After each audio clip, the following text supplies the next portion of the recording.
ముందు నుంచి దూకుడు ప్రదర్శిస్తూ వచ్చిన వల్లభనేని వంశీ తనతో పాటు వైసీపీ ఘోర పరాజయం పాలయ్యాక కూడా అదే దూకుడు ప్రదర్శించాలని చూస్తున్నారు.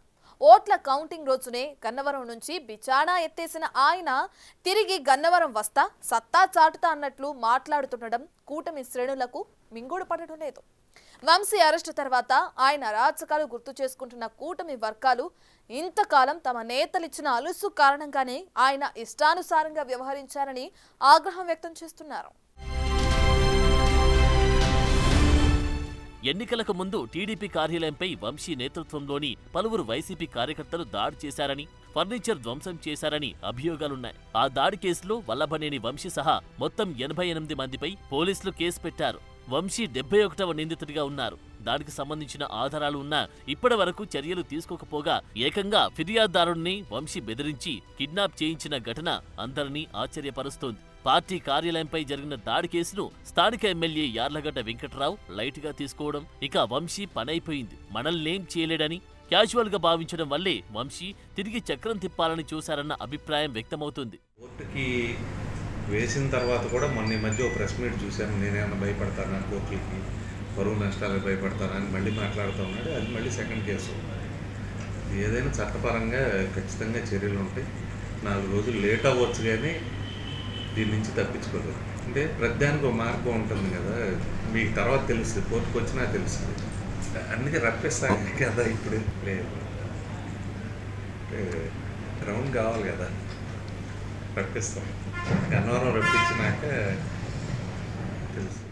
ఇంత తతంగం నడుస్తూ ఉంటే వల్లభనేని వంశీ అరెస్టును మాజీ మంత్రి కొడాలి నాని ఖండిస్తున్నారు. రాష్ట్రంలో రెడ్ బుక్ పాలనకు వంశీ అరెస్ట్ ఒక ఉదాహరణ అంట. టీడీపీ ఆఫీస్పై దాడి కేసులో ఫిర్యాదును వాపసు తీసుకున్న టీడీపీ కక్ష సాధింపు చర్యలకు పాల్పడుతుందని ఆరోపిస్తున్నారు. కోర్టు ఉత్తర్వులున్నా వంశీని అరెస్టు చేయడం ఏంటని తన ట్వీట్లో ప్రశ్నించారు. మరి ఫిర్యాదు వాపసు తీసుకున్నారని అంటున్న కొడాలి నానికి సత్యవర్ధన్ని బెదిరించి కేసు వెనక్కి తీసుకునేలా చేయడం, తర్వాత అది బయటపడకుండా అతన్ని కిడ్నాప్ చేయడం తెలియదా అని అదే సోషల్ మీడియాలో టీడీపీ వర్గాలు కౌంటర్లిస్తున్నాయి. నెక్స్ట్ నువ్వే నాని రెడీ అవ్వమని సలహాలిస్తున్నారు.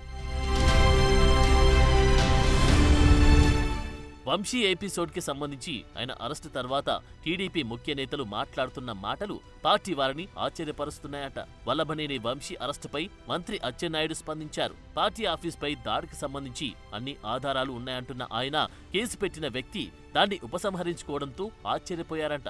ఖచ్చితంగా ఏదో జరిగి ఉంటుందని అప్పుడే అనుకున్నారంట. కంప్లైంట్ ఇప్పించాం, కంప్లైంట్ తీసుకున్నారు, రిజిస్టర్ చేయలేదు. అక్కడ ఎవరైతే మా కార్యకర్తలు ఉన్నారో వాళ్ళందరికీ అరెస్టులు చేశారు. ఈవెన్ మహిళను కూడా చూడకుండా, కళ్యాణ్ అని చెప్పి మీకు ఐడియా ఉంటుంది, నెలల తరబడి జైల్లో పెట్టారు. మేము వచ్చిన తర్వాత చట్ట ప్రకారం ఆ రోజు ఉన్నటువంటి కంప్లైంట్ మీద కేసు రిజిస్టర్ చేసి ఎవ్వరూ అందులో ఇంటర్ఫియర్ అవ్వలేదు, ఏం జరుగుతుందో కూడా అడగలేదు. ఎందుకంటే దానికి సీక్రెసీ ఏం లేదు, వీడియోస్ అన్నీ ఉన్నాయి, సీసీ కెమెరా ఫుటేజ్ అంతా ఉంది. అవన్నీ చూసి కేసు కట్టి పోలీసులు వాళ్ళ పని వాళ్ళు చేస్తున్నారు. 3 రోజుల ముందు నేను ఆశ్చర్యపోయాను. అసలు కంప్లైంట్ ఇచ్చినటువంటి వ్యక్తి విత్డ్రా చేసుకున్నాడంటే కోర్టులో నేను ఆశ్చర్యపోయాను. మనసులో అనుకున్నాను నేను, ఇది ఏదో ఒకటి జరిగి ఉంటుంది, భయపెట్టుంటారా, ఫ్యామిలీని చంపేస్తామని ఉంటారా, విత్డ్రాల్ చేసుకోకపోతే నువ్వేమైనా ఈ సమాజంలో ఉండవని ఉంటారా, నా మనసులో నేను అనుకున్నాను. కానీ బయట పెట్టలేదు. నిన్న చూసేసరికి కంప్లైంట్ ఇచ్చిన తర్వాత నేను ఏదనుకున్నాను అదే జరిగింది. ఎక్కడైనా ఉంటుందా, పార్టీ ఆఫీసులో పనిచేసిన వ్యక్తి, మొత్తం ఇష్యూ అంతా చూసినటువంటి వ్యక్తి కంప్లైంట్ ఇచ్చిన తర్వాత అందులో మేము అపోజిషన్లో అధికారంలో ఉన్న పాయింట్ గుర్తుపెట్టుకోవాలి, ఎంత ప్రెజర్ లేకపోతే, ఎంత ఒత్తిడి లేకపోతే, వాళ్ళ కుటుంబానికి ఎంత నష్టం చేస్తామనే ప్రయత్నం లేకపోతే ఆయన అలా ఒప్పుకోడు. అది కూడా నేను మార్నింగే చూశాను, వాళ్ళ తల్లిదండ్రులు వాళ్ళు కంప్లైంట్ ఇచ్చారని. ఇది సీరియస్గా తీసుకోవాల్సిన ఇష్యూ కాబట్టి పోలీసులు వాళ్ళ పని వాళ్ళు చేసి అరెస్ట్ చేశారు.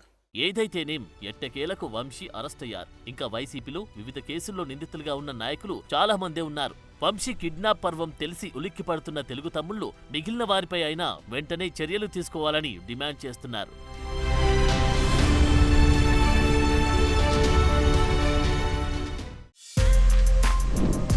For more videos like this, subscribe Big TV channel.